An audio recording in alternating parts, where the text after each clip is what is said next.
చెప్పింది ఇంట్లో జనరల్గా వినిపిస్తుంటుంది. ఎక్కువ ఎవిడెన్స్, ఎక్కువ విట్నెస్లు ఉన్నారనుకోండి, ఆ కేసు ఎక్కువగా పోతుంటుంది అంటారు. వాస్తవం అంటారు. ఇప్పుడు చెప్పిన క్రిమినల్ కేసుల్లోని ఒక మర్డర్ కేసు జరిగింది అనుకోండి, మర్డర్ చూస్తున్న వాళ్ళు ఎక్కువ మంది ఉన్నారు. 1-2 ఎవిడెన్స్ విట్నెస్ ఉన్నారంటే వాళ్ళు లాస్ట్ వరకు స్టాండర్డ్ అవుతారు. ఎక్కువ మంది విట్నెస్ ఉంటే ఆ కేసు లాస్ట్కి వచ్చేసరికి అలా ఏం చెప్పలేమండి. ఎందుకంటే వీళ్ళకి మీరు అన్నట్లు కనెక్టివ్ లేకుండా పోతుంటుంది అనేది, కాంట్రడిక్షన్స్ వచ్చే అవకాశం ఉంటుంది అని. అయితే దాంట్లో మనకు ఒక ప్రొవిజన్ ఉంది లాలో. ప్రాసిక్యూటర్ ఎవరైతే కండక్ట్ చేస్తున్నారో కేసు, నలుగురు ఒకటే విషయం గురించి నలుగురిని ఎగ్జామిన్ చేశారు. అది పోలీస్ తీసుకున్న డెసిషన్. సపోజ్ ఈయన రేపు హాస్టైల్ అవుతాడేమో, అప్పుడు ఇంకో విట్నెస్ లేడుగా, అందుకని వీడిని కూడా ఎగ్జామిన్ చేద్దాం. 10 మంది చూసారు ఊళ్ళో అది జరుగుతున్నప్పుడు, మర్డర్ జరుగుతున్నప్పుడు 10 మందినే ఎగ్జామిన్ చేసి పెడదాం, ఇందులో నలుగురు చెప్పచ్చు, నలుగురు చెప్పకపోవచ్చు అన్న ప్రికాషన్తో వాళ్ళు 10 మందిని ఎగ్జామిన్ చేసి ఉండొచ్చు. సపోజ్ ఫస్ట్ 2 విట్నెసెస్ బాగా చెప్పారనుకోండి, మిగతా వాళ్ళని గివప్ చేయొచ్చు ప్రాసిక్యూటర్. ఇంకా ఇదే విషయాన్ని 10 మంది చెప్పక్కర్లేదండి. ఎందుకంటే ఎవిడెన్స్ యాక్ట్లో మనకు అది క్వాలిటీ కాదు, క్వాంటిటీ అనేది ఒకటి ఆల్రెడీ ఒక సెక్షన్ ఉంది. మీరు ఎంతమందిని ప్రొడ్యూస్ చేశారు అనేది కాదు, బట్ క్వాంటిటీ ఉందా లేదా అని, క్వాలిటీ ఉందా లేదా అనేది వాళ్ళు చెప్పారు. కాబట్టి ఆ సెక్షన్ని బేస్ చేసుకొని ఇద్దరు చాలు, వీళ్ళు బాగా చెప్పారు, కంప్లీట్ పిక్చర్ వస్తుంది నాకు అని మిగతా వాళ్ళందరినీ మనం గివప్ చేసేసుకోవచ్చు. అట్లా సపోజ్ వీళ్ళిద్దరు చెప్పలేదు అనుకోండి, next prosecutor can go for further evidence.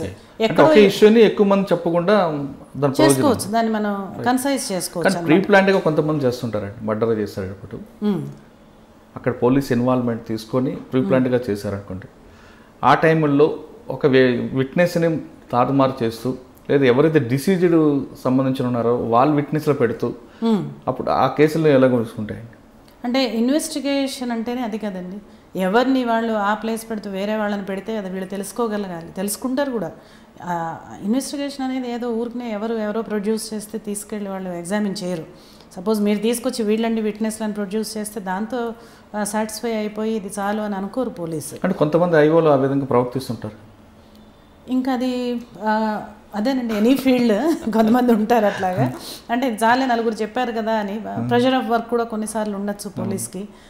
కొంతమంది ఏమో కావాలని, అన్ని ఫీల్డ్స్లో ఉంటారు కదండి, ఇంత చాలు, ఈ వర్క్ చాలు అని. కొంతమంది అవుట్ ఆఫ్ ద వే వెళ్ళి కమిట్మెంట్తో లార్జర్ ఇంట్రెస్ట్లో కూడా ఎవిడెన్స్ కలెక్ట్ చేసేవాళ్ళు. ఓకే, కానీ ఒక మర్డర్ కేసులో ఫస్ట్ ఎఫ్ఐఆర్ కోర్టుకు పంపించాలి, తర్వాత సీన్ ప్రిజర్వ్ చేసిన తర్వాత మొత్తం మెటీరియల్ తర్వాత పంపించాలి అన్నది కోర్టు చెప్తుంటుంది. దానికి టైం గ్యాప్ కూడా ఉండాలి. అవును, కానీ రెండు ఒకేసారి పంపిన కేసులు కూడా ఉంటుంటాయి. ఎదురైనప్పుడు ఏం చేస్తారండి? ఎఫ్ఐఆర్తో పాటు మొత్తం ప్రాపర్టీ పంచనామా అన్ని కలిపి ఒకేసారి పంపిస్తుంటారు. అట్లా జరగదండి, ఎందుకంటే ఒక్కొక్కసారి కొన్ని కేసుల్లో వీగిపోవడానికి అదే ప్రధాన కారణం. ఎక్కడన్నా చాలా రేర్గా అవుతుంది, కానీ ఎఫ్ఐఆర్ మాత్రం ఆ విషయంలో ఎప్పుడు పోలీస్ తప్పు చేయరు. ఎందుకంటే ఇది ఆల్రెడీ ప్రాక్టీస్ అయిపోయింది. సిటీలో కాకుండా రూరల్ వచ్చేసరికి వాళ్ళకి టైం సరిపోక, లేదంటే మ్యాన్ పవర్ లేక ఎఫ్ఐఆర్తో పాటు పంచనామాలు పంపించే, అప్పుడు వాళ్ళు రాసుకోవాలి దాంట్లో పంపించేటప్పుడు. అది ఒకవేళ కేసు పోవడానికి ఒక కారణం కూడా ఉంటుంది. ఏముండదండి, డిలే ఉంటుంది. దానివల్ల ఏమవుతుంది, ఎఫ్ఐఆర్ ఫస్ట్ రాలేదు, డిలే ఉంది కదా, తర్వాత మీరు సీన్ అంటే అది కూడా పంపకూడదని ఏం లేదు. ఎఫ్ఐఆర్ ఫస్ట్ ఇమీడియట్గా పంపించేయాలండి. ఒక్కొక్కసారి ఏమవుతుందంటే మర్డర్ ఉందనుకోండి, అది ఎవరు చేశారో ఏంటో తెలీదు, సడన్గా అక్కడికి వెళ్తారు వీళ్ళు, ఒక ఇన్ఫర్మేషన్ వస్తుంది, వాళ్ళు జీడీ ఎంట్రీ చేసుకొని ఇమీడియట్గా సీన్కి ప్రొసీడ్ అవుతారు. బాడీ ఉంది, కొంతమంది అందరూ అక్కడ ఉన్నారు, వాళ్ళు ఉన్న వాళ్ళందరినీ రాసుకుంటారు, పంచనామా చేస్తారు.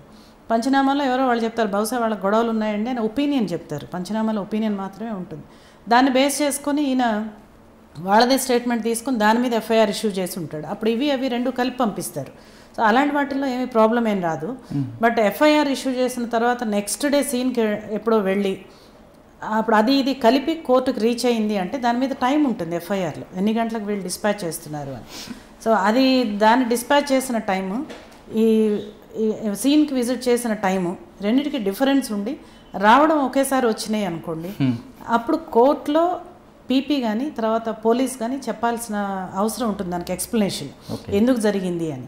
సపోజ్ అది కన్విన్సింగ్గా ఉన్నదనుకోండి, ఆ రీజన్స్ అన్నీ కూడా యాక్చువల్గా అక్కడ పబ్లిక్ ప్రాసిక్యూటర్కి ఎక్కువ రోల్ ఉంటుందండి. దాన్ని ఎలిసిట్ చేయాలి ఐఓ దగ్గర నుంచి, వాళ్ళ దగ్గర నుంచి. ఎందుకు ఇట్లా లేట్ అయింది చూడండి, దీని మీద ఎన్ని గంటలకు మీరు వేశారు, డిస్పాచ్ చేసిన టైం ఉంది, ఇక్కడికి వచ్చిన టైం కోర్టులో రికార్డ్ అయింది, ఇది ఉంది, మరి రెండు కలిపి ఒకసారి ఎందుకు వచ్చినాయి అంటే ఆయన ఎక్స్ప్లెయిన్ చేస్తారు. సపోజ్ అక్కడ ఎక్స్ప్లెనేషన్ కనుక ఫెయిల్ అయింది అనుకోండి మీరు అన్నట్టుగా, అది డెఫినెట్గా it goes in favour of defence.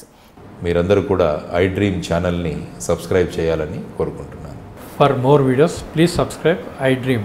For more videos, please subscribe to iDream. మరిన్ని వీడియోల కోసం ఐ డ్రీమ్ సబ్స్క్రైబ్ చేయాల్సిందిగా విజ్ఞప్తి చేస్తున్నాను. మీరు చూస్తున్నారు ఐ డ్రీమ్ న్యూస్ని. మీరు చూస్తున్నది ఐ డ్రీమ్ న్యూస్. అంటే కళలని నిజం చేస్తూ ప్రజలకి నిజాలని కళల ద్వారా తీసుకొచ్చే ఐ డ్రీమ్కి my best wishes. For more videos, please subscribe iDream. And I'm very much satisfied with the way interview went on. Kindly subscribe to iDream. For more videos, subscribe to iDream. And loads of fun entertainment and content.